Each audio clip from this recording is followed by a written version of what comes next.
Arkadaşlar merhaba, kanalıma hoş geldiniz. Ben İlker. Bugün sizlerle yine bir takipçi hesabı videosu çekiyoruz. Arkadaşlar bu sefer hesap, yani gelmiş geçmiş gördüğüm en iyi hesap. Nasıl? Arkadaşlar şöyle göstermiş olayım build'i. Yani build diye bir şey yok arkadaşlar. En iyi, full, direkt fulllenmiş bir hesap. 1766 potansiyel görüyorum. Buff'larla, kristallerle bu nerelere ne oluyordur tahmin bile edemiyorum. Hesap gerçekten çok güzel. Zaten şöyle yakınlaştırınca baktığınız zaman da aşırı tehlikeli görünüyor arkadaşlar. Çok tehlikeli. Şimdi hesapla alakalı ilk önce biraz ne var ne yok bahsedeceğim. Çünkü hesabın enerjisi, katkısı, kristalleri, cığırı, onun dışında life yapmak için gerekli olan bütün ekipmanları konusunda zaten aslında çok güzel, çok ileride. Tabii ki yani cığır full. Life konusunda ilerlemek, kat etmek gerekli. Ama kötü de değil bu arada. Böyle bir hesabı videosunu çekerken ben de tabii ki bir haftadır düşünüyorum. Şimdi biz bu hesabın videosunu tabii ki ben pat diye şu an çekmeye başlamadım. Daha önce gördüm hesabı. İşte Discord'da arkadaşla konuştuk. Ben tabii ki düşündüm bunu bir hafta boyunca. Dedim ki ben bu hesapla alakalı nasıl video çekebilirim? Ne konuşabilirim diye ve her zaman şu aklıma geldi. Dedim ki ya ben bu videoyu çekecek olursam ancak ben böyle bir hesabı oynuyorsam ne yapardım? Kesinlikle böyle bir video çekmem gerektiğini düşündüm. Çünkü işin açığı şu. Hesabın parayla alakalı bir problemi yok. İncil'le alakalı bir problemi yok. Cill'le alakalı problemi yok. Life yapacak olsak Life ile alakalı bir problem de yaşamayacak. Çünkü Gear çok yüksek. Yapılacak olan grind veya char'ın statikleri bakımından katkısı, enerjisi, işte bilgisi bakımından ne yapsan kolaylıkla yaparsın. Ki şimdi şöyle üzerinden tekrardan geçmiş olayım. Katkı 445. Yeni gelen güncelleme olmuş olmasa çok iyiydi. Şu an 600'e kadar kasılabiliyor. Tabi zaten hesap daha life'a başlayacak. Bu 600 kısa vadede olur. Çünkü birçok şey var. Enerji bakımından gerçekten mükemmel. Neden mükemmel? 723 enerji var arkadaşlar.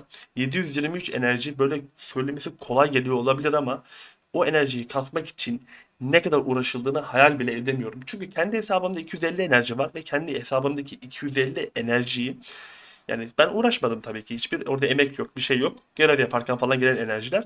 Ama çok üşeniyorum kasmaya. Gerçekten zor çünkü. Kolay bir şey değil. Ve 723 enerji var. Bu en fazla 725 olabiliyormuş. Bunu bile yeni öğrendim. İki enerjiyi de arkadaş zormuş yapması. Şu an onun peşindeymiş, yapıyormuş. Muhtemelen zamanla yapılabilen bir şeydir diye tahmin ediyorum. Yoksa bitmiştir diye düşünüyorum. Şimdi tabii ki 723 enerjinin şöyle bir avantajı da var. Şimdi bu kadar yüksek enerjim var. Daha ginseng de yok bu arada. Ginseng de basılabilir tabii ki. Ki life yaparken ginseng düşer. Ginseng olayı çok sıkıntı değil. Burada gerçekten çok fazla hesap var. Arkadaşlar fulllemiş. Daha zaten bunun üstü açılamıyor diye duydum. Ben bile bilmiyorum. Buradaki bütün enerjilerle bir toplama işine gireceğimizi düşündüğümüz zaman artık şöyle bir iş olmuş oluyor. Oyundan verdiği enerji potları, oyunun verdiği enerji yenileme statlarıyla beraber bu enerjilerin bitmesi çok zor geliyor bana. Muhtemelen bitmeyecektir. Enerji potları da bitmeyecektir. Tabii ki bu yapılacak lifeskill'e göre değişecek ama gerçekten çok rahatlıkla yapılabilecek, lifeskill'i rahatlıkla yapabileceğimiz bir hesap. Şimdi şöyle bir konuşalım. Hesabın GL bakımından tavsiye verecek bir durumda değiliz. Ben bile bilmiyorum buradan sonra ne yapılır. Muhtemelen zırhlar basılıyordur. Zırhların basımı zor mu kolay mı onu da bilmiyorum ama iki tanesi doğuya basılmış. Yani çok bilgim olmadığı için üstüne çok konuşmayacağım. Ama APDP'yi şöyle net göstermek gerekirse 396, 449 ki bu Char Ranger, potansiyel bile 672. Yani potansiyel üzerinde doğru düzgün buff basılı olmayan bir Ranger'a göre aşırı yüksek. Çok tehlikeli bir çar. Şimdi bu hesapla life skill yapacak olsam ben ne yapardım? Nasıl life skill yapardım onu konuşacağız. Bu konuya geçmeden önce life skill puanlarına bir sırayla bakalım. Şimdi arkadaşlar böyle bir hesabı ben life skill yapıyor olsam kesinlikle yapacağım şey şu olur. Para peşinde koşmam. Daha çok statik yükseltirim. Katkı puanı yükseltip işçi imparatorluğunu büyütme yoluna giderim. Aynı zamanda buradaki bütün life skill'lerde kesinlikle guru olmayı hedefleyip ve guru seviyelerinin üstüne çıkıp burada bir başarı sağlamaya çalışırım. Neden? Parasal bir şeyimiz yok. Char grind atmaya girdiği an çatır çatır para kesecek. Çok zehir gibi vuruyordur. Çok belli zehir gibi vurdu. Kendine parti bulma konusunda, boss kesme konusunda ne yapmak isterse yapar bu Char. Çok keyifli bir oynanış da çok keyifli olur. Grind Life konusunda da şöyle bir kafaya bürünüyorsun direkt. Diyorsun ki ya diyorsun zaten para kasmak istersen şunu yapsam para akıyor. Değil mi? Life konusunda da daha çok başarıya koşmak gerekir diye düşünüyorum. Veya ikinci alternatif olan, tabii ki zaten lifestyle yap, başarıya koşarken para kazanacağız yani. Boşa çalışmayacağız. Ama şunu da düşünebiliriz. Mesela şu an bu çar burada oturdu değil mi? Burada duruyor. Burada dururken tek para kazanması işçiler. İşçilerden şu an para kazanıyor. Sen grind attın, yoruldun, işte çarı şehre çektin veya life çarına geçtin. Orada biz pasif olarak da bir kazanç sağlamak ve bu kazançları karakterin, hesabın diyelim, hesabın katkı puanını yükseltme, enerjilik bir şey kalmamış ve life skill puanlarını yükseltme konusunda ilerlemesi gerektiğini düşünüyorum. Ve çar oturduğu zaman, life skill'e yaptığı zaman bu grind atan adam yorulacak tabii ister istemez. Hesabı kenara çektiği an para kasmaya devam etmeli. Skill puanları yükseltmeye kesinlikle devam etmeli olduğunu düşünüyorum. Ben olsam böyle yapardım diyeyim en azından. Burada tabii ki farklı yorumlarınız varsa bunları da yorumlara eklemeyi unutmayın. Bu arada videoyu beğenip kanala abone olmayı asla unutmayın. Onu da ifade etmiş bulunalım. Şimdi bir live chart'a geçelim. Live chart üzerinden konuşayım. Çünkü burada verilecek bir öneri kalmamış. Öneri değil, burada öneri alınır hatta. Bu hesabı nasıl yaptın kardeş, bu nedir, şu nedir diye birçok şey konuşulabilir. Burada benim konuşabileceğim bir şey yok ama Eden zırhının görüntüsü gerçekten çok güzelmiş ya. Bunu acilen yapmam gerek. Ben biraz kozmetiğe önem veren bir insanım. Pelerin, zırh böyle aşırı severim. Hiç fark ettiniz mi bilmiyorum. Benim hesaplarımdaki karakterler üzerine hiç mayo falan giydirmem ben. Ben böyle zırh, kalkan, o tip şeyleri seviyorum. Öyle mayo, bikini de seven vardır. Ondan lafım yok ama ben çok sevmiyorum. Şimdi Life Chart'a bir geçelim. Life Chart üzerinden biraz konuşmaya başlayalım. Evet, Life Chart'a da geçtik. Şimdi Char'ı biraz inceledim. Arkadaşlar şöyle bir şey var. Ben gerçekten çok üst düzey bir hesap. Böyle bir hesabın oyundaki diğer arkadaşlarda da yakınları vardır. Ve burada neler yapılması gerektiğini planladım az önce. Bana kalırsa şimdi ilk önce bir Gear tanıtımı yapalım. Tree setimiz var. Zaten tree seti öneriyordum. Tree set neden öneriyorum? Tekrar üstüne kısaca değineyim. Her videoda tekrarlamayalım. Şöyle göstereceğim. Hala soranlar var çünkü görüyorum. Yorumlara yazıyorlar. Abi niye tree? Fiyat şöyle daha mantıklı değil mi fiyat performans olarak diye. Yüzük üzerinden örneklendirelim arkadaşlar. Şöyle. Tree 18B değil mi? Tree'de %10 yaşam X var. TED'de 27 ve TED'de de %10 yaşam X var. Tamam, eyvallah İlker, hoş ama ikisinin arasında da 10 Masteries fark var. Kankam, Tree seti dizdiğin zaman da 2000 oluyorsun. TED'i dizdiğin zaman da 2000 oluyorsun. 2000'in üzerinde alacağım Masteriz'in çok büyük bir önemi yok şu an. Çok büyük bir değil. Hatta şöyle söyleyeyim. Ben 3000'de oyunun şu an etkinlik var biliyorsunuz. 500 Masteriz veriyor ya. Bende de yemekler falan var. Onunla 3000'de avcılık yapıyorum. Avcılık yaparken 2000 ile 3000 arasında gerçekten çok çok küçük bir fark var. Yani bu yatırımı buraya yapmak mantıklı gelmiyor bana. Tabii ki şimdi mesela bu hesabı konuşacağımız zaman da Gear full. Biz bundan sonra para kasacağız. Tabii zırhlarını falan basar zamanla ama life skill ile alakalı bir şeyler alacağımız zaman şu soru aklımızda canlanıyor. Ya zaten her şeyimiz var. Her şeyin en iyisini niye almayalım? Ama şöyle bir durum da var. En iyisi dediğimiz item bakın. Deck Pironne 300 mini atmışlar bu arada. Bunun mini atılma sebebi çok belli şu an. 321B bu iteme basmak çok zordur. Ve bu şu an mini atılmış. Niye? Çünkü bunu takan adam anladı ki 3 tane Pironne'yi takan adamla aynı drop'u alıyorum ya diyor. Çünkü böyle. Test ettik. Birçok full hesabımız var klanımızda. Giriyoruz, onların farmına bakıyoruz, onun farmına bakıyoruz, fiyat hesaplaması yapıyoruz ve asla biz bu işin içinden şu paranın buna verileceğini düşünmüyoruz. Çünkü zaten yüzük, iki küpe, iki kolye kemer dünyanın parası ve bu parayı 10 sene BDO oyna şu anki verimle çıkaramazsın. Bu kendine asla amorti eden bir takı değil. O yüzden bunu almak da pek mantıklı değil. Parayı envanterde tutman daha iyi. Zaten etmediği için de şuraya atılmış fiyat. Bundan önceki Mano set hatırlarsınız. Daha Pironne yokken oyunda. Pironne set, Mano sette Pen'i pazarda göremiyorduk. Çünkü birçok life skill'de 2000'e geçmek çok zordu hala. Çünkü avcılığın mesela çantası yoktu. Şu aleti yoktu ya. Bu pay to win çantalar yoktu. Bir şeyler yoktu.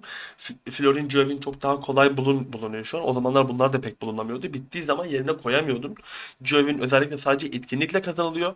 Bakın burada bak 550 tane Jövin var. 550 de çok bu arada. 550 tane Jövin var. Hani Florin'i bir şekilde üretiyoruz. Eyvallah, iyi hoş. Ama Jövini etkinlikle elde edebiliyorsun sadece. Ve bu seni sürekli tıkıyor. Bu durumda sen tabii ki Pentakill almak sana avantaj yaratıyordu. Güzel oluyordu. Basmadan life skill yapıyordun. O Manos o zaman kıymetliydi. Senelerce Pen Manos hep Max'ta siparişte kaldı. Yani arada pazarda gördüğümüz de oldu, çok kalmadı. Çünkü işlevliydi. İşe yarardı. Şu an yaramıyor. Bunu çok net söyleyebilirim. Yarı ödeyecek adam varsa da yorumlara beklerim. Diyelim şimdi. O yüzden Triset öneriyorum. İsteyen varsa ya ben şu mesela böyle bir hesap oynuyorsun dersin ki ya GR'ımız full zaten. Ben parayı harcayacak yer bulamıyorum ya İlker. O zaman tet al, pen al. Ya pen al, pen dursun hepsi. Keyfine göre. Ama yeterlilik noktasında Triset alırsın. Bunu söylememe rağmen hala şu soru gelecek. Pen alsak daha çok para kazanmaz mıyız? Kazanmazsın. Onu söyleyeyim direkt. Asla kazanmazsın. Full deck alsam bile şu tri ile arasında alacağın verim farkının %5'i geçeceğine inanmıyorum. %5 içinde o parayı vermenin de zerre kadar mantıklı olduğunu düşünmüyorum. Bunu baştan söyleyeyim. 2000'i geç, oyununa bak. Bu set mükemmel. O yüzden. Çantamı Manos işleme taşımız var pen. Burada şimdi şundan kalkmam lazım. Az önce denedim de göremedim kostümleri. Bir yakınlaştırayım biraz da çarın tatlılığı görünsün. Kimya elbisemiz, sallama şişemiz pen. Toplama kostümümüz pen. Aşçılık full pen. Tüfeklerimiz full, avcılık full pen. Onun dışında aletlere bakalım şöyle. Aletlerimiz full pen. Var, her şey var. Yani her şey gerçekten var. Burada az önce söylemiş olduğum gibi başarıya koşmak gerekir. Ben de şöyle bir planı kurdum bile. Bir, nedir?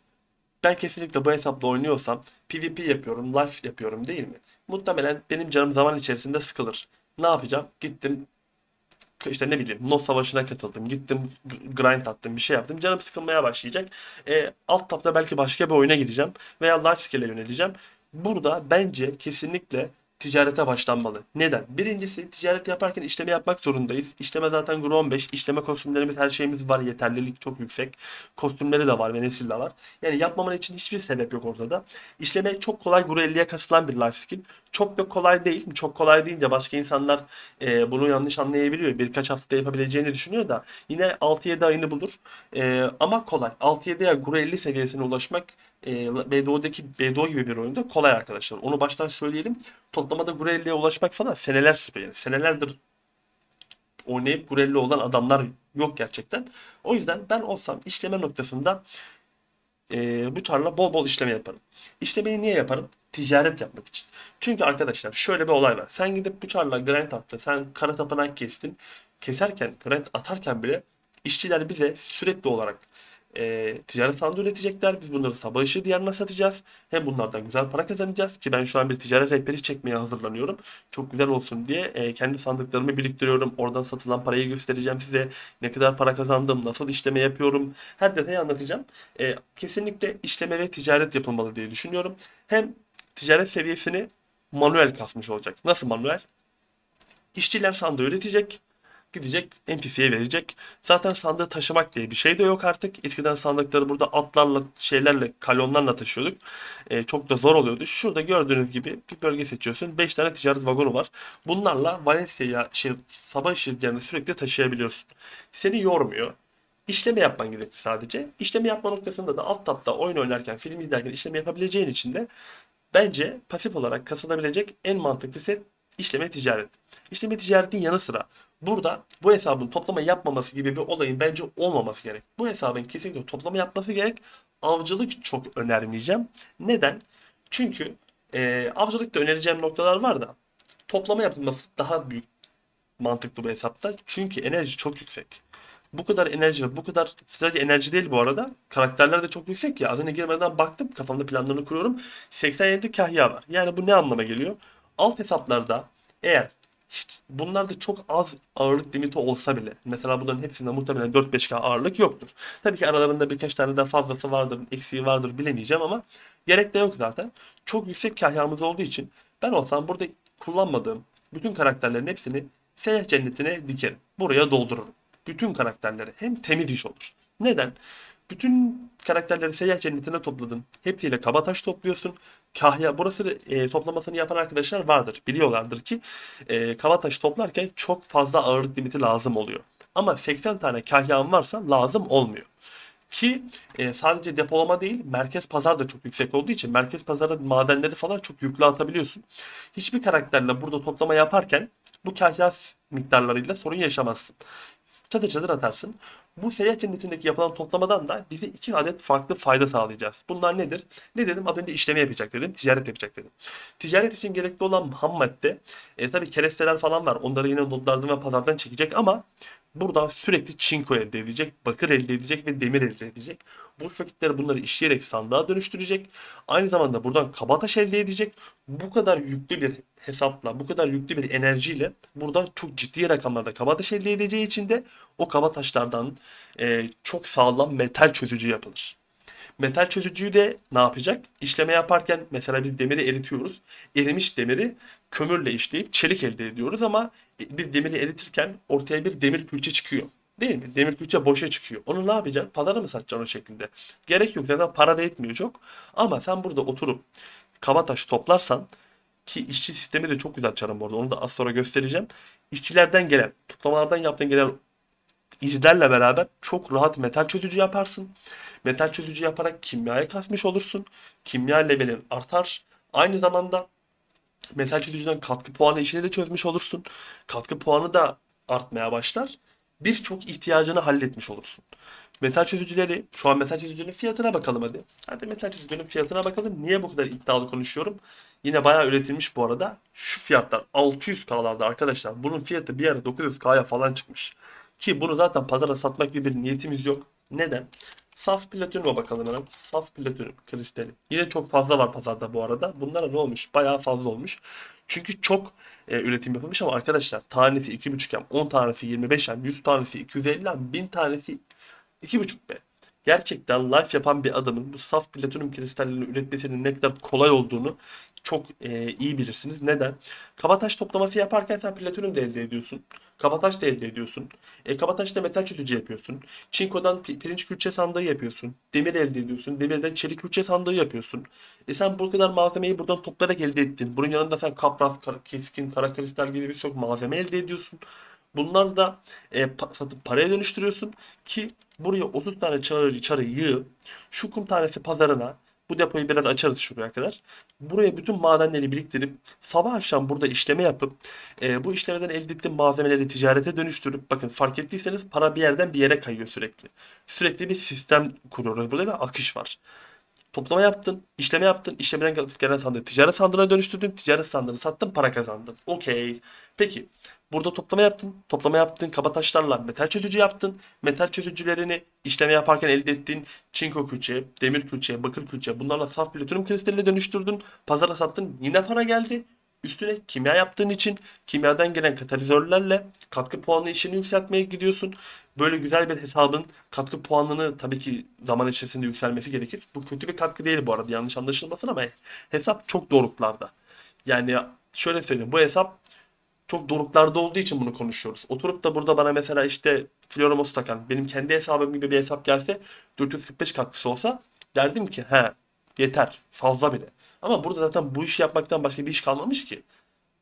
Yani bunu konuşmamız lazım şu an, çünkü başka bir işi yok. Ve bu noktada da mutlaka aşçılık ve kimyanın yapılması gerekir. Bu da neden? Katkı puanı aşçılık ve kimyadan kasılıyor. Daha çok aşçılıktan kasılıyor. Ama bu hesapla yapılacak olan sistem, bence aşçılık yapılmaması lazım. Çünkü kimya yapmayı çok elverişli. Ben bir insanlara şunu söylüyorum. Diyorum ki kimya yapmayın. Yapmayın diye neden diyorum? Kimyaya başlıyor. Benim videomu izliyor. Videoda bakıyor ki ya diyor, doğa izini nereden buluyorsun? Kankam, doğa izini işçilerime uzun vadede toplatıyorum. Bana soruyor ki doğa izini yetiştiremezsin ki, işçiler çok fazla toplayamaz. Ben de 220 tane işçi var. Hepsini zanaatkar 40 yapmışım. Onların becerilerini bile değiştirmişim. Ben günde balığa bıraktığım zaman hesap 1000 doğa izi kasıyor. Orman izi, doğa izi, her neyse unuttum işte. İz, biliyorsunuz izi. Günde 1000 tane kasıyor. Sonuç olarak ben gidip işleme yaparken, ticaret yaparken, garanti tutarken, avcılık yaparken bir ay geçiyor ve 30 bin tane izim olmuş oluyor. Ben de 30 bin tane izle başlıyorum metal çözücü yapmaya. Para bile vermedim daha. Para bile vermedim. Oyunu uzun vadeli düşünmek gerek. Sen giriyorsun, 350 katkı puanın var. İşte almışsın triset. İşte buraya gitmişsin, tet şişe koymuşsun. Kostüm tet koymuşsun. Okey, yeterli olur ama öyle bir katkıyla işçi sistemin çok kötüyken gidip dua iziyle pazardan almaya mahkum kalırsan tabii ki sen zarar edersin. Kimyadaki şu an en büyük problem maliyetler arkadaşlar. Maliyetler çok yüksek. Çünkü izi yazalım. İzi anlayacaksın. 270K. Pazarda var okey ama neredeyse 300K abi. Sen bir iksir yapacağın zaman bundan almak zorundasın. Şöyle almaya kalktığın zaman bakın, 5000 tanesi 1,5B yapıyor. Sen sürekli bu parayı 5000 tane de bu arada var ya 20 dakika gidecek ha. Metal çözücü de 4000 tane istiyor 20 dakika için. Yani 4000 tane şuradan doğa izi alsam 20 dakikada yakacak kimya yaparken. Sen saatlerce kimya yapman lazım katkı puanı kasmak için. Peki bu izi buradan çekme işin ne olacak? Ne olacak? Pazarda bulamayacağın gün bile gelir. Onu söyleyeyim. Hadi buldun diyelim. Sen bunu kesinlikle işçilerden elde edebiliyor olman lazım. Ve her kullanacağın, her yapacağın kimyada iz kullanmıyor olman gerek. Metal çözücüyü diyeceksin ki ben sadece metal çözücüde iz kullanacağım. Okey, metal çözücüde izimizi kullanalım. Onun dışında yapacağım kimyada mesela ben kimya seviyemi yükseltmek istiyorum. Ruh parfümü iksiri yapacağım. Tamam, çok pahalı bir iksir değil. Ruh parfümü iksiri. Açalım bir. Ama sonuç olarak bizden iz istemiyor. Bakın malzeme ölü ağaç özü, karanlık özü çok basit. Mavi çiçek çöp. Doğa meyvesi istiyor. Kolay. Böyle bir hele ki bu hesap için muazzam kolay bir şey. Fiyatının böyle düşük olma sebebi arkadaşlar bu iksiri yapan insanların çoğu bundan tabii stabil bir gelir elde ediyorlar. Onun peşindeler. Ama bu iksir oyundaki en yüksek kimya XP veren iksir. Bu iksiri üretirsen kimyayı çok yani çok seri üretmeye başarabilirsen bunu güzel bir sisteme oturtursan ki oturtulur bu arada yapacağın tek şey ölü ağaç özü toplamak. Sürünün ağaç bitki özü pazarda var. Ölü ağaç özü içinde sabah ışığı diyarında şurada bir spot varmış. Ben daha önce gitmedim. Çok güzel diyorlar. Oraya oturtup yapabilirsin. Yani bu ne anlama geliyor? Bu hesapla metal çözücü yapmak, bu hesapla ruh parfümü yapmak kıymetli. Yani parası tatmin eder mi konusunu düşünmek gerekirse çok gelişmiş olduğu için diyebilir ki bunu yapan kişi. Ya parası çok iyi değil. Ben bir grind'de oturuyorum. 4B, 5B para geliyor. Ruh parfümü iksiri üretiyorum. Gidiyorum orada toplama yapıyorum. Burada toplama yapıyorum. Dünya kadar vakit harcıyorum. Saatlik 1,5B belki 2B'yi anca görüyorum diyebilirsin. Ama kimyayı yükseltmek istiyorsan da o parfümü yapmak çok ciddi bir kat veriyor. Neden? 2000 kimya X veriyor. Bak ezbere bile biliyorum. Bu hani söylüyor ya herkes. Berrak üretin, saf toz üretin. Berrak 200 kimya X veriyor. 200, 2000. Farkı arada değerlendirelim. Şimdi 200'ün üzerine sen dünya kadar yaşam esbabı basıyorsun. İşte oyun etkinlikte 50 veriyor. Sen kristalleri basıyorsun, onu basıyorsun, bunu basıyorsun. 200'e 10x yani %1000 bassan zaten 2000 oluyor. Sen ruh parfümü iksirinin seviyesine geliyorsun. Milyar tane bas basarak. Sen gidip de 2000'in ruh parfümünün üstüne 1000 basarsan 20.000 oluyor arkadaşlar. Ve gerçekten kimya konusunda bayağı ilerlemiş oluyorsun. O yüzden benim tavsiyem kesinlikle toplama yapılması. Balıkçılık zaten yapılır. Geceleri bırakılıyor. Balık hesabı da var arkadaşım bize bahsetti. Şöyle göstereyim hatta. Balık hesabı da mükemmel bu arada. Penmanos balıkçı sandalyesi, Penmanos balıkçı elbisesi. Takıları takıyor. Burada balıkçılık eseri de var. Okey yani. Mükemmel. Her gece balıktan parasını çatır çatır toplayacak. Pasif gelir, güzel bir gelir. O gelirleri de kimya işte life skill'e yatırım olarak kullanabilir. Ben öyle yapıyorum genellikle. İşte Crest'e falan satın alma işine girilebilir. Öyle düşünüyorum. Avcılık konusuna gelelim. Bu hesapta toplama balıkçılık yaptık. Açlık yapmayı çok tavsiye etmeyeceğim. Guru 39'muş ama katkı puanı kasmada faydalı oluyor biliyorum. İçgörü arkadaş zaten gösterdi bana. Milyon içgörü var hesapta. Hala var mı bilmiyorum. Şöyle bakalım bir. 9 milyon. 9 milyon iç gözü var hesapta. Tabii ki katkı puanı kasmak için üretilmiş bir iç gözü. Hani pazara satması yorar. Fiyatı düşük. Sürekli merkez pazara satmakla uğraşılması bir şey değil ki. Böyle çok sağlam bir hesapta da o paranın peşine düşünmez zaten. Bitmez yani o öyle kalmış orada. Böyle tarih eser gibi heykel dikmiş çara. Orada kalır o artık. Ee, Bence kimya yapılmalı. Şimdi avcılık noktasına gelelim. Avcılıkla alakalı da her şeyimiz var. Okey eyvallah. Tüfeklerin hepsi var. Usta tüfeği, avcılık nişancı tüfeği, işte elbisesi ve çantası. Bu noktada hani her şeyimiz varken avcılık yapar mıyız? Bu zaman meselesi. Çünkü ben toplama yapmasını önerdim ya. Şimdi gidecek toplama yapacak seyyah da mesela. Kendi isterse tabii ki. Yani ben de olsam böyle yapardım ama. Ciğeri de var. Belki görev atmak isteyecek. İşte savaşlara katılıyormuş. Savaşlara katılacak. Burada vakit yetmeyebilir. Bir de bu hesaptaki enerjileri boşaltma durumu var ya. Hani vakit yetmeyecektir muhtemelen avcılık yapmasına. Çünkü işleme ve kimya da yapılacak ya. Ama eğer yapacaksa da benim tek bir tavsiyem var bu noktada. Kimyada yani buradan elde edeceği etleri ve kanı kimyada kullanabilecek ya. Burada yapılacak olan mar nişancı tüfeğini tavsiye etmeyeceğim. Neden? Çünkü zaten domuz eti ve domuz kanı pazarda çok ucuz. Yani oradan elde edilecek olan eti ve kanı istiyorsan pazardan çek gitsin. Hiç sorun değil. Şu an zaten bu hesap bir seviye bir belli bir limite geldiği zaman kimyasını iyi yaptığımı, metal çözücü üretim, saf platinyum kristalleri satmaya başladığı zaman para yağacak bu hesaba. Gerçekten yağacak. O seviyeye geldikten sonra sen oturup da şunu demezsin. 6K olan bir domuz kanını gidip farmlamak ister misin? 6K'ydı fiyatı domuz kanının diye hatırlıyorum. Gidip de bunu farmlamaya değer mi oluyor? Bakalım bir. Domuz kanı. 7K olmuş. Pazarda milyon tane var. Yine yığılmış. Sen gideceksin domuz kanı farmlayacaksın. Burada şöyle bir olay var. Sen gidiyorsun mesela Narsiyon'a. Narsiyon'daki çıkan kurt kanı. Ondan açalım. Kurt kanı. Bak bunun fiyatı daha iyi. 15K. Bunu farmlayabilirsin ama ben tabii ki böyle bir karakteri oynayacak olsam ya aslan ya da gergedan farmı yapardım. Hem daha çok para elde ederim hem de aslan ve gergedan farmında şu kağıtlar var biliyorsunuz. Kutsal varlık kağıtları. Bunlar yapılıyor. Kendime bu kağıtlardan da yapmış olurum. Güzel bir karakterimiz var. Kaçınmasını, isabetini, AP'sini, kağıtlarını kendim elde etmiş olurum.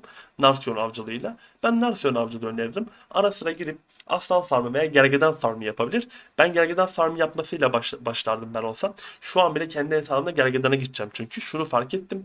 Aslanla Guru 37 falanım şu an avcılıkta ve X miktarı düşük gelmeye başladı. Gergedan çok daha tatlı geliyor. Gergedanın XP çok daha yüksek.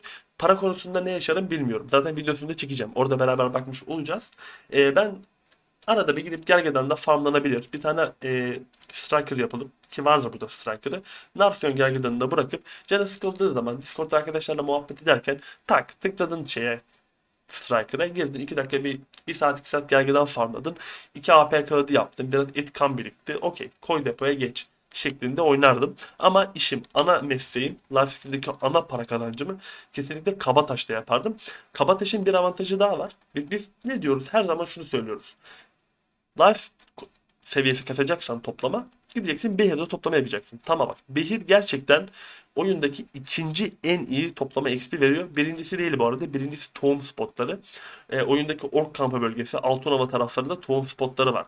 Mini oyunla birlikte tohum çıktığı için içinden 4 tane mini oyun 10'a katlıyor ya miktarı. 40 tohum çıkıyor. Toplama XP'deki referansımız ne?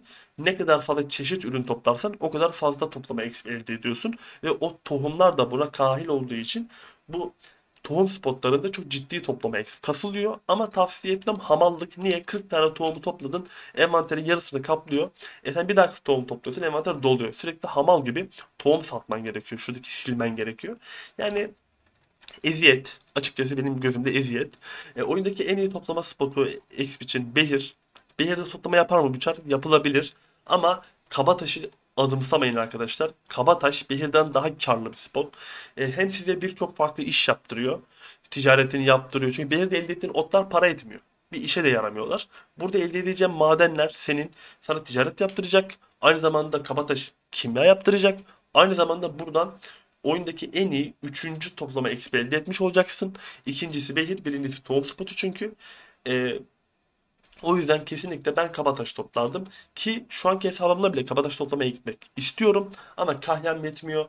Karakterlerim çok az. Ben de düşünüyorum yani gidip yapsam keşke diyorum. O hep aklımda kalıyor. Yapamıyorum ama dediğim gibi böyle bir hesabım olsaydı şu an ben bunu yapıyor olurdum. Narsisyon'da da gergedanla kasıp avcılığı yükseltmiş olurdum. Şimdi iş bu yoruma gelince biz hangi laflardan bahsettik? Toplama yapılacak, balıkçılık yapılacak, avcılık can sıkıldıkça diyelim çok gerekli kalmayacak. Ee, Parasal sıkıntı yok. Ham madde yetersizliği yok.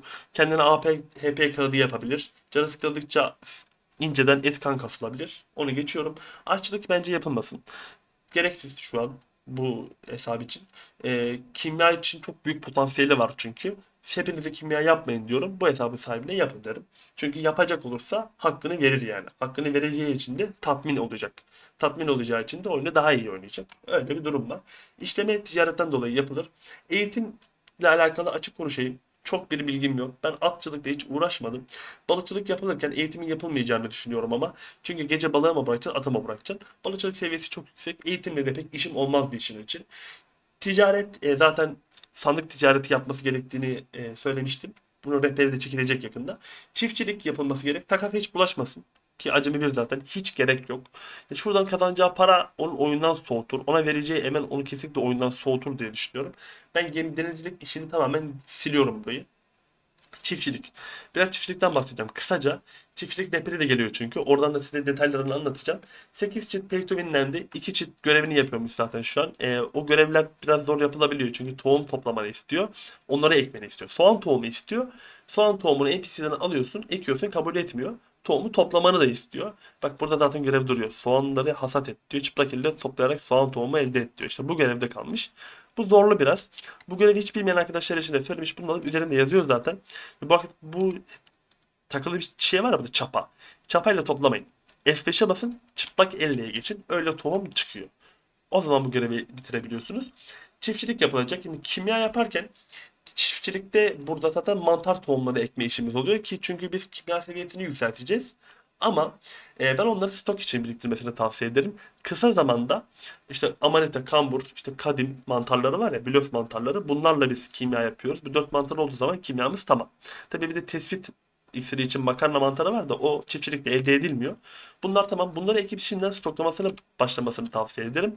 Ama benim bir önerim var. Kimsenin de görmediğini görüyorum. Bakın var ya, gerçekten bana kimyada para yok diyenleri bazen şamarlamak istiyorum. Gene şamarma ne yapacağım? Şuraya hemen yazayım. Arındırılmış. Arkadaşlar şunun fiyatına bir bakalım. 20M 84 tane siparişte. Bu sadece grubu kimyacıların üstündekilerin yapabileceği bir ürün. 84 tane ve 20M'den siparişte arındırılmış ateşin ışık taşı. Bunun üretimine bakalım bir. Hemen kısaca açacağım şuradan. Bakın gerçekten çok basit bir tarifi var. Gidip kimyadan para kazanmak için ahenk iksiri yapıyorsunuz değil mi? Milyar tane öz toplayıp milyar tane iksir üretip sabah akşam çarın şişe sallamasını izliyorsunuz. Şunu nasıl kaçırırsınız gözünüzden, ben hayretler içerisindeyim. Arkadaşım 50 tane alev tozu istiyor. Sen buna maliyet yatırmayacaksın. Çünkü sen kimya yaptığın için katalizör sana toz kazandıracak. Bunu geç. Berrak reaktif istiyor. Kimyacısın zaten. Bunun üretimi çok basit. NPC iksiri. Bunu geç. Ateşin ışık taşı var şurada. Bunu 5M diyelim. 3M'e de bulursun da hadi 5M olsun ya. Siparişte biz bunu 5M alalım. Burada bizim ana maliyetimiz kara kristal parçası 10 tane. Tanesi şu an merkez pazarda 800K, 8M yapar. 10 tane keskin de bize 2M yapar, 10M. Hadi şu yanları da 2-3M maliyet, şuradan 3-5M maliyet diyelim, 15M. Aga, bu 20M. Direkt %25 kar var. Ve buradaki ürünleri mesela kara kristali biz maliyetten sayıyorum değil mi? 850K, 800K'dan maliyetten sayıyorum. Zaten avcılık yapıp elde ediyorsun. Hesabında var. Bunun merkez pazarı satınca sen vergiden kaybediyorsun. O da var. Ve sen bu arındırılmışı yaparken benim kanalda çok eski bir video var. Bundan binlerce yapacak olursan sen bunu yaparken hem arındırılmış veriyor sana 1'e 2, yanlış hatırlamıyorsam 1'e 2 deyince 40M geliyor. Sen bir veriyorsun 10M, sana geliyor 40M. Böyle bir takas şekli var mı? Üstüne sana yandan da bir sürü kristal atabiliyor. Bak benim videomda var. 100 tane falan arındırılmış yapıyorum, orman atıyor. O zamanki fiyatı 1,5B. Ormanın dışında arındırılmış bana atmaya devam ediyor. Işıktaşını ayrı da atmaya devam ediyor. Bence gözden kaçmış bir şey. Hepsi siparişte şu an. Ki bu arındırılmışları 20M'den pazara satmak zorunda değilsiniz. Işıktaşların fiyatları çok yükseldi. Ateş en değerlisi. İçinden çünkü darbe çıkıyor falan filan. Daha kıymetli taşlar var içinde. Kimya yapıp da illa ahenk iksiri üreteceğim, illa işte öz iksirler üreteceğiniz diye bir şey yok. Ben olsam şu anki meta, benim gözümde kimyadaki meta, ahenk üretip satma noktasında zaten zorluk yaşıyorsun. Yap metal çözücüyü, at pazara. İşlediğin malzemelerle saf platinyum yap. Yap ruh parfümüne XP'ni kas. Yap ateşin ışık taşı arındırılmış yap buradan. Oradan da çatır çatır ışık taşı kas. Para kas. Ki o sandıkları yaptığın zaman sandıkları sağ tıklayıp açıyorsun, sana 5M'lik 10M'lik ezik taşlar veriyor ya. İyi de sen o ezik taşlar para etmediğini düşünme sakın. Onları ışık taşına dönüştürüp Narsiyon'dan elde ettiğin AP kağıtları var ya, kutsal varlık kağıtları. Onları yapabiliyorsun ve abi kutsal varlık kağıdının tanesi kaç para şu an? Açacağım. Açacağım vallahi. 60'em abi. 60'em. 60'em ya bunun fiyatı şu an. Ve bunun tarifi inanılmaz basit ya. Şu tarifteki tek malzeme ne biliyor musun? Bak, ateşin ışık taşı hiddet istiyor 5M. Ve 10 tane yapmak için 1 tane istiyor. Yani çok kolay. Kutsal varlık kalıntısı 10 tane istiyor. Avcılıkla elde ediliyor. Bende 6000 tane var. Bitmez. Yap yap bitmez. Kaliteli deri veya gizemli parşömen istiyor. Kaliteli deriyi avcılıkla elde ediyorsun. Okey. Gizemli parşömenin NPC satıyor zaten. Ya avcılıkla elde edemesen bile NPC'den alırsın. 10 tanesi 100M. 10 taneyle de bundan 10 tane kağıt yapılıyor. 600M yapıyor. 500M kalıyor. Işık taşı kristali 150 tane istiyor. İşte sen bu kimyada elde etmiş olduğun ışık taşlarını üretip bunları açıp içinden çıkan darbesi, usu busu onları pazara satıp parayı katlarsın. Kalan ezik taşlar var 5M 10M'lik. Onları da ışık taşına dönüştürüp AP kağıdı yapar. Garanti yüksek bir gelir elde edersin. Eskiden ışık taşı açmak mantıklı değildi. Pazarda o yüzden çok yığıldıydı. Arındırılmışlar bak hiçbiri yok pazarda görüyor musun? Şu an açmak aşırı mantıklı. Neden? İçinden çıkan ışık taşları çok kıymetli. Üstelik çıkan ezik taşlar eskiden çöptü.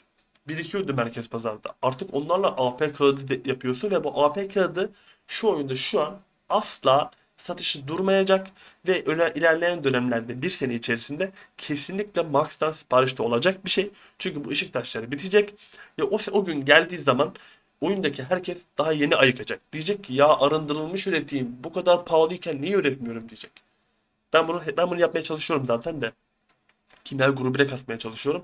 Bunları gözden kaçırmanıza üzülüyorum. Çok güzel çünkü aşırı mantıklı. Hele ki bütün malzemeleri aşırı basit. Ne öz topluyorsun ne gidiyorsun pazardan is çekiyorsun bir şey yapıyorsun. Hiçbir şey yapmıyorsun. İçine açıyorsun bir beylik iki beylik taş çıkıyor. Çıkan ezik taşları kağıda dönüştürüyorsun falan mükemmel. Ben olsam kimyacı olsam şu an bu işleri yaparım. Ahenkle falan uğraşmam yani. Milyar tane özü toplayıp bir araya getirip bir tane ahenk iksiri yapıyorsun. Adam diyor ki 1000 tane ahenk yaptım diyor övünüyor. Ya kaç para bu ahenk? Kaç para? 24M. Az önceki taş da 20M. Az önceki taşı yapmak için gerekli malzemeler 4 tane. Toplama bile yapmıyorsun. Bak bunu yapmak için hiddet öz 10, adaptasyon 10, potansiyel 10, yozlaşma 10, çıldırma özü 10. Her 10 oradaki her iksirin altında bir de beşer tane iksir var. Çıldırtmayı yapmak için pardon 4 tane 4 tane başka iksir istiyor. O iksirleri yaparken başka yağlar kanlar istiyor. Ya benim zaten bir listem vardı. Ahenk iksiri yapmak için en azından 40-50 kalem üretim var. 40-50 kalem ne ya? Ve 20'en bunun tanesi. Burada böyle ateşin ışıktaşı varken gidip de bu iksir üretmek şu an büyük enayilik olmaya başladı. Onu baştan söyleyeyim. Ee, Çok dolmuşum bu konuda. Kimya konusunda çok dolmuşum. Çok yapmak istiyorum ama işte dediğim gibi böyle bir hesabım olmadığı için zorlanıyorum. Enerjisi yok. İşte katkım az. O su az, bu su az. Tabii ki zamanla biz de yaparız. Yapılması gerektiğini şiddetle tavsiye ediyorum. Şiddetle. Yani şu an ahenk falan üretip kendinizi gerçekten yormayın. Bu işleri yapın. Parayı kırmazsanız ben de bir şey bilmiyorum. O kadar net konuşayım. Kabataşı topla, ticaret ya bir de ticaret. Abi ben de şu an 100 beylik ticaret sandığı var. Ticaret sandığı satarken en güzel şey ne biliyor musunuz? Şuradaki ticaretçiye gidiyorsun, pazarlık yapıyorsun. Sandığı veriyorsun, parayı alıyorsun. Vergi yok. Merkez pazarda bekleme derdi yok. Hiçbir şey yok. Al gülüm ver gülüm. Sen nakitini cebine koyuyorsun dedik. Ki onun dışında metal çözücüyle yapılan saf kristaller, metal çözücünün kendisi, kalay malay at basma muhabbeti var ya. Orada kullanılıyor. Pahalı. Hep pahalı ya. Yıllardır pahalı. Ya ben senelerdir oyunu oynuyorum. Metal çözücü ürettim. Hep yemin ediyorum ürettikten sonra benim envanterimden yok oluşunu izliyorum. Bir şekilde para lazım oluyor küt diye satıyorum. Çok kolay satılıyorlar.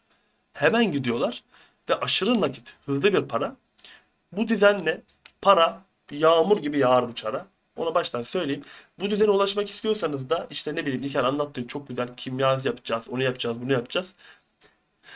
Niye bize bunu bugüne kadar önermedi diye soracak olursanız da hesap biraz gelişmiş değilse sen işçi sistemini böyle güzel yapamamış olursan maliyetlerin artar. Kimyadaki asıl durum şu an maliyet. Ona baştan söyledim. Çok gevezelik ettim biliyorum ama konuşacak çok konu vardı. Dolmuşluk da var. Ben çok özendim böyle bir hesap olsa o bende yok ederdim yani. Kimyayı falan. Life konusunda tabii ki bu kadar özgüven değil. Bu Jill'le ne yapacağımı bile şaşırırım açık konuşmak gerekirse. Çok güzel, çok tatlı. PvP, PvE her şey yapılır. Ben daha geçen gün biz Kara Tapınak bosslarına girdik. Normale girdik yani. Orada bile zorlandım. Hiç çok uzağım bu Jill'a. Ama çok keyifli olurdu ve kesinlikle de kimyayı bu anlatmış olduğum düzeni böyle bir hesapta %100 uygulardım. Onu baştan söyleyelim. Çok lafı uzatmayalım. Öncelikle hesabı paylaştığı için arkadaşıma teşekkür ediyorum buradan. Zaten Discord'da kendisi şu an bizi dinliyor. E, Aynı zamanda sizlere de teşekkür ediyorum. Bu seri çok beğenilmeye başladı. Farkındayım. Hype butonuna basıyorsunuz. Çok şaşırdım. Hiçbir videomda basılmıyor. Beğeniler çok yüksek geliyor. 100-150 beğeni gelmeye başladı. Benim normalde 150 beğeni gelmez bana. Çok çok teşekkür ediyorum hepinize. Hoşunuza gittiyse ne mutlu bana diyelim. Umarım ben de elimden geldiğince sizlere bir şeyler aktarabilmişimdir. Faydalı olmaya çalıştım. Eksiklerimiz vardır. Ben asla hata yapmayacağım diye bir şey yok. Mutlaka yaparım. Elimden geldiğince anlatmaya da çalıştım. Hepinize teşekkür ediyorum. İyi oyunlar.